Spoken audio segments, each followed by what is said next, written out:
Всем большое спасибо.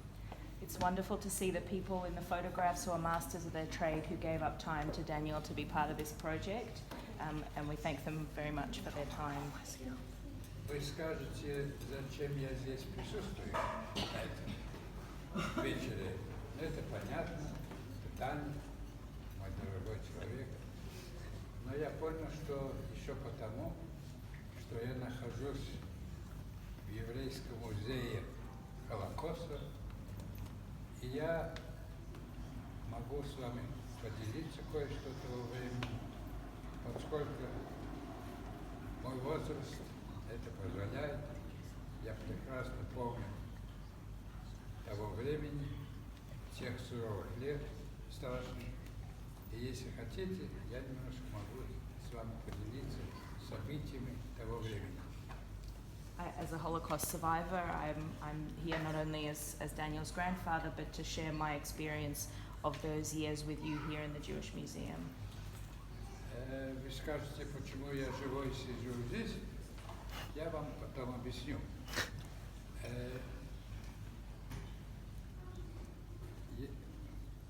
Я выхожу из небольшого еврейского городка, недалеко от города Риги. Это было место, где это по-нашему называлось штаты, где жили много евреев. До войны в этом местечке было где-то 1000 еврейских людей. Но потом, конечно, никого не осталось, об этом я вам расскажу позже. Я сам происхожу из людей того времени. Мой папа был рабочим. Сначала у него был магазинчик обувной, потом он там сделал банкрот и стал рабочим на фабрике на кожевенной, которая имела место быть в нашем местечке. Это была хорошая фабрика по изготовлению кожи. И мой дедушка был там хороший специалист. И когда папа сделал банкрот, он там тоже пошел работать. I come from a small shtetl. There were probably only 1,000 Jewish people living in our shtetl, and my father was a simple bootmaker who had his own shop.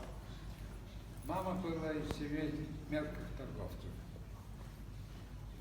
Жили неплохо, у нас был свой дом, огород, сад. В семье у нас было 4 детей. Мой старший брат Лейбл, которому исполнилось 13 лет, сестра Бейла, я и младшая сестричка Шуламис. В то время воздухом уже пахло войной. И так как у нас дома было радио, папа часто слушал новости. И иногда вечерами у нас дома собрались мужчины, они говорили про политику. И я часто слышал слово «война». Ну, я был ребенком, особого внимания не обращал, но скоро это случилось. I came from a small family. There were 4 children, and already when I was young, I could feel that war was in the air. My father and his friends would gather in our kitchen, and they would talk about politics, and we all heard the word war, and sooner rather than later it came.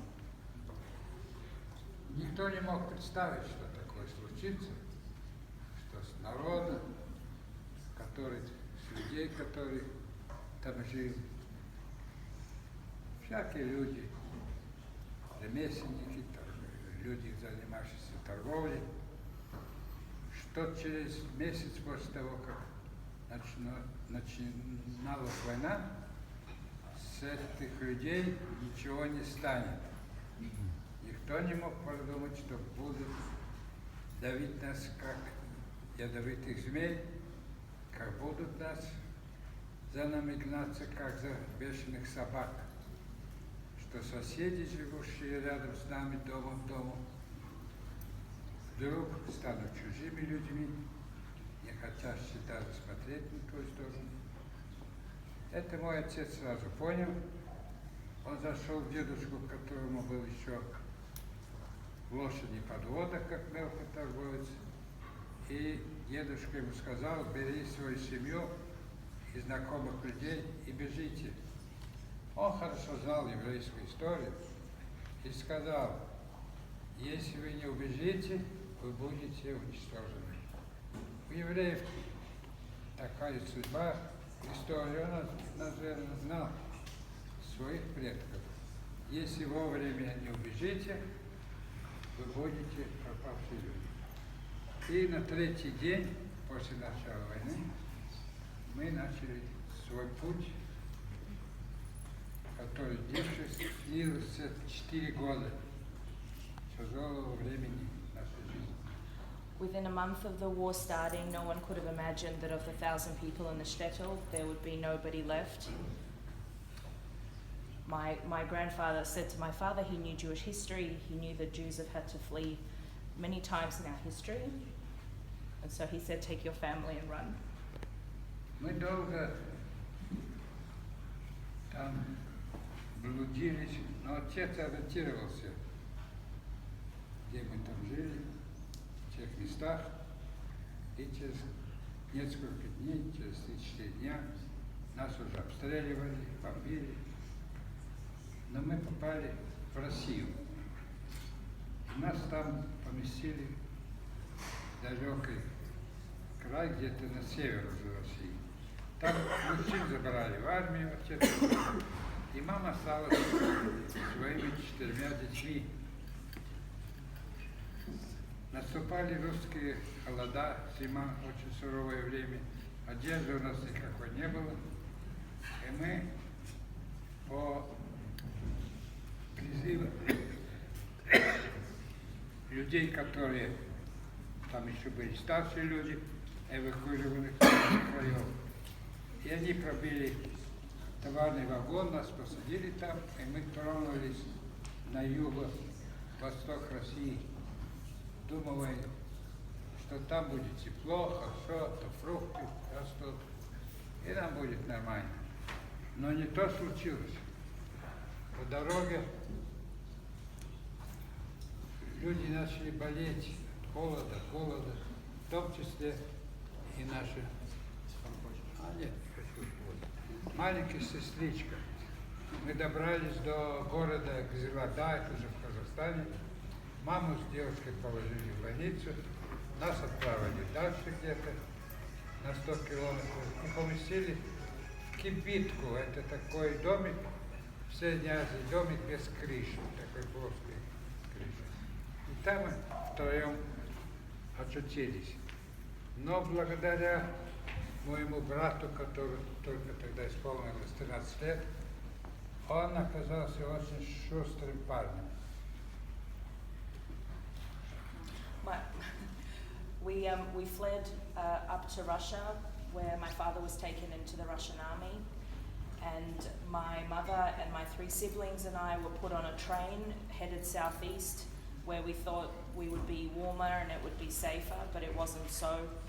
People started getting sick, my little sister included, and we arrived in the southeast. We were put into a small house that didn't even have a roof. Yes. And we had to be resourceful. My 13-year-old brother, the most resourceful of all. Благодаря ему мы выжили. Он каждое утро пропадал где-то. Мы даже не знали, куда, что делать. Вечером приходил, приносил кусочки хлеба, что-нибудь съедобного. И так мы жили вдвоем. Через какой-то месяц, меньше, может, времени, я уже точно не помню, приехала к нам мама, но одна уже без сестрички. Она умерла в больнице. Она приехала очень ослабленной, немощной, потому что ей высосали всю кровь. Тогда не было никакого лекарства. И девочка, они сказали, мы можем вылечить, если будем переливать ей твою кровь. Через какое-то время мы жили вместе, тогда уже бушевало всякие эпидемии, болезни. И мы все заболели тифом и дизентерией. Маша, как доктор, знает, что это страшная вещь. My brother would, thanks to him, we survived. He would disappear in the morning. We never knew where he went, but he always managed to find food for the younger siblings. И нас поместили там. Подожди, дочь, еще не все. My mother returned from the hospital, but she returned without my younger sister. My younger sister died there, and soon we were all sick with typhus and diphtheria. Я извиняюсь, мой плохой русский, но вы поймете, если я вам дальше чуть порасскажу, если у вас есть терпение, еще послушать мой рассказ. Мы очутились в больнице, брат, сестра и мама уже были на грани смерти, но меня это как-то, эта эпидемия не взяла, я еще тут находился, но бегал сюда-туда. Я прекрасно помню это время. Я могу не помнить, что я вчера ел на обед, но то, что то время как было, я вижу перед глазами лица, события, очень прекрасно. Так что можете мне поверить, что я вам говорю. My siblings and my mother all got sick from the epidemic, but I managed to not catch anything, and I could still run around. And that time is clearer in my mind than now. I might not remember what I had for breakfast yesterday, but that time is crystal clear in my memory. Я знал, где они находятся, в какие боксы.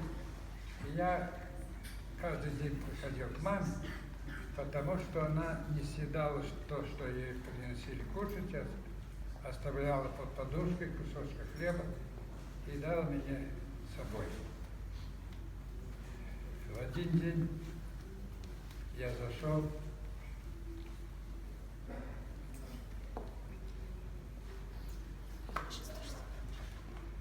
маме было очень плохо.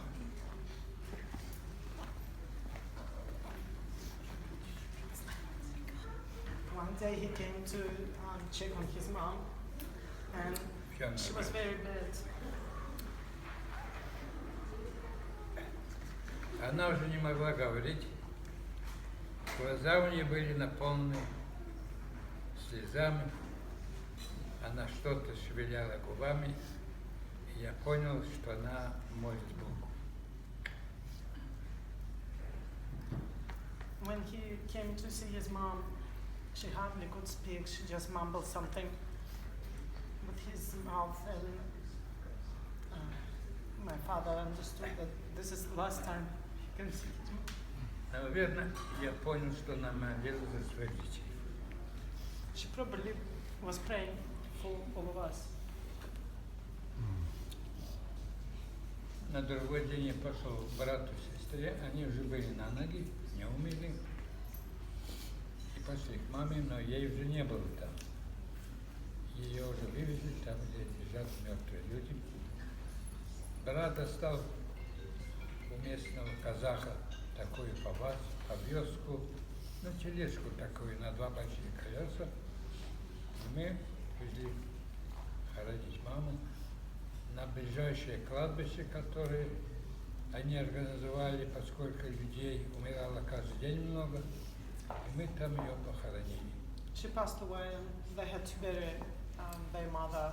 Had to by take her on a cart to bury her at the nearest. three of her kids had to bury the mom. На ее могилу мы положили большой камень.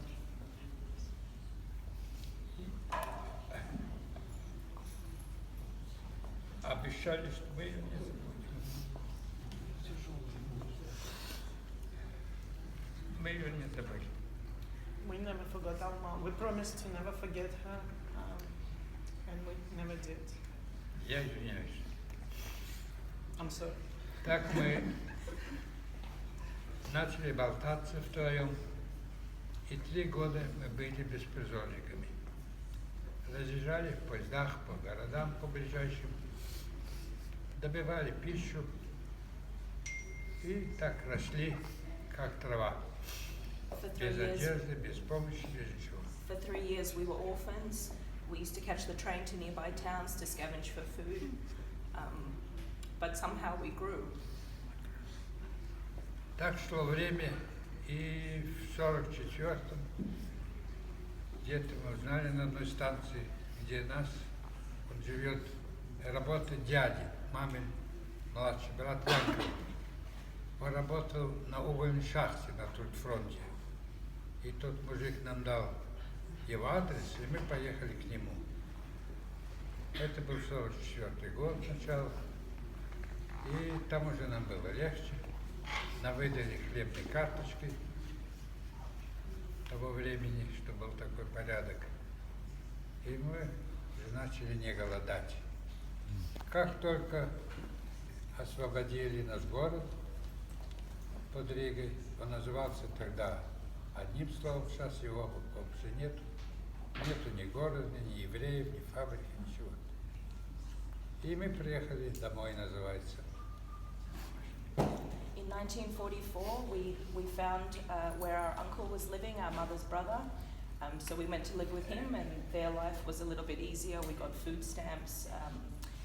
And then soon after that, the war ended, and we could return to Latvia, but there was nothing left of the town. Когда мы приехали в наш штетл, он был половина разрушен войной, но наш дом стоял. Но мы там не жили больше никогда.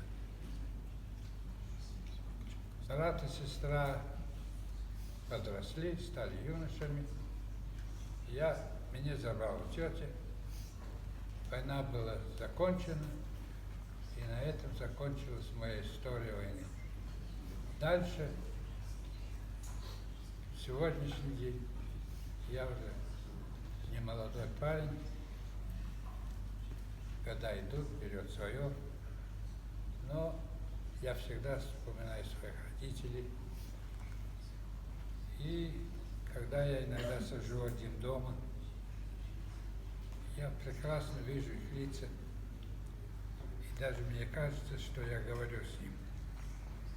Но вдруг раздается крик кукабару, и я снова открываю глаза, вижу за окном солнце, прекрасная страна Австралия, на стене висят картинки моих детей, внуков, правнуков. И я рад, что мы вместе. Новое поколение. Жаль, что те люди, которые шли, не могут больше знать, что их жизнь продолжается в новых лицах, новых людей. Выросли такие люди, как мои внуки хорошие, Машенька, переводчица, моя родственница, оказывается, она жена моего внука Роберта. Об этом я вам хотел сказать. When the war was over, my brother and my sister and I, we grew up, our lives went on, we had our own lives. I still see the faces of the people that were dear to me that were lost. But then I look outside and I hear the kookaburras call. Okay, go on. Beautiful country, Australia. He checks pictures of his kids, grandkids, and grandkids on the wall. And he thinks that he survived and he's alive. And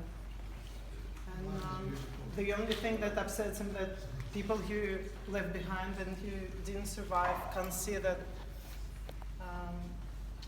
the reason they fought and the reason they died is actually to continue, for Jews to continue living, and that's what's happening, and we should be proud of it.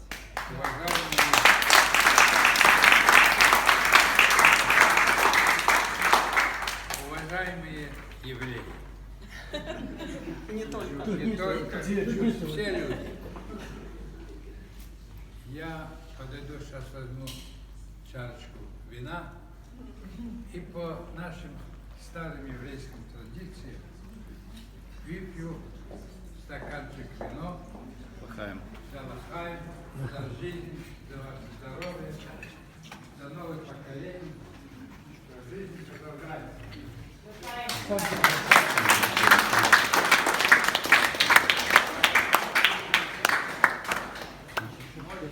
Я